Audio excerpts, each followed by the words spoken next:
2004, protesters filled the streets of Manhattan in the days leading up to the Republican National Convention, and the New York Police Department was out in full force. As the public later came to know, the NYPD's watch over protesters extended well beyond just the men in uniform. Undercover cops carefully monitored certain groups, anti-war organizations, environmental advocates, even church groups. But a new document uncovered by the Associated Press shows those covert tactics went on for years after the convention. NYPD officers spied on liberal organizations, even kept files on specific people based on their political leanings.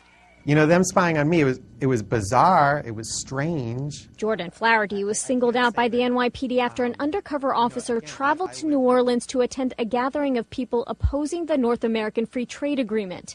In the report, the officer named Flaherty as an organizer with Palestinian sympathies. Flaherty says the NYPD exaggerated his role and that he was simply introducing a film. He says the thought of the NYPD having a file on him simply because of his political beliefs is unsettling. Nobody was plotting violence. People were discussing ideas, and apparently that's threatening to the New York City Police Department. Well, I mean, I think it's unwarranted. Eugene Perrier is an activist who attended the New Orleans summit. It doesn't surprise him that police were closely monitoring the event, but he, like Flaherty, find it unfortunate that merely expressing political views can put you in the radar of the NYPD. Well, I think it certainly has overstepped its bounds. I mean, I think that, the people have the right to First Amendment expression, to gather, to discuss their political ideas. The document is yet another sign of how the NYPD has broadened its reach in a post-9/11 world. Prior to September 11th, spying on protest groups was restricted, but a federal judge's ruling relaxed those restrictions. Since then, the department has kept tabs on entire Muslim neighborhoods as well as protesters.